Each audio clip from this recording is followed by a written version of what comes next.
Tu te sens juste fatigué par la chaleur ou c'est déjà plus grave que ça? Voici comment faire la différence parce que confondre les deux peut être très dangereux. Je m'appelle Sandrine Raphael, je suis certifiée en santé fonctionnelle et préventive. Je vous accompagne dans une prise en charge globale et personnalisée pour retrouver l'équilibre entre le corps et vos émotions. Quand il fait très chaud, ton corps travaille en permanence pour maintenir sa température autour de 37 degrés. Ça demande de l'énergie, ton cœur bat plus vite, tu transpires, tes vaisseaux se dilatent, donc tu te sens fatigué, un peu ralenti, parfois la tête qui tourne légèrement. C'est inconfortable, mais ton corps gère encore la situation tout seul. Donc dans ce cas, tu te mets à l'ombre, tu bois, tu te rafraîchis, et en général ça passe en 20-30 minutes à peu près. Le coup de chaleur, c'est le moment où ton corps n'arrive plus à réguler sa température tout seul. Le système de refroidissement est dépassé. Les signes qui doivent t'alerter: une température corporelle élevée, au-dessus de 40 degrés, une peau chaude, rouge et sèche. Parfois la transpiration même s'arrête complètement, ce qui est un signe grave. À ça s'ajoutent des maux de tête intenses, des nausées, une confusion ou une désorientation. Parfois des propos incohérents et dans les cas les plus sévères, une perte de connaissance. Attention à ne pas confondre le coup de chaleur avec un diabète. Mais la vraie différence à retenir, c'est celle-ci. Le simple coup de fatigue, tu restes toi-même, juste ralenti. Le coup de chaleur, ton état mental change. Confusion, propos bizarres, perte de repères. Donc c'est ce signe-là qui doit déclencher l'alerte immédiatement. Alors que faire que si tu observes ces signes? Si tu vois quelqu'un ou toi-même avec ces symptômes, c'est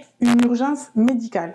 Pas une fatigue à attendre qu'on appelle le 15 ou le 112 immédiatement. En attendant les secours, installe la personne à l'ombre ou dans un endroit frais allongé. Mouille son corps avec de l'eau fraîche, pas glacée, attention. Sur la peau, au visage, à la nuque et évente-la pour favoriser l'évaporation. Mais ne donne rien à boire si la personne est confuse ou inconsciente. Il y a un risque de fausse route. Retiens ça, fatigue, ton corps gère, encore.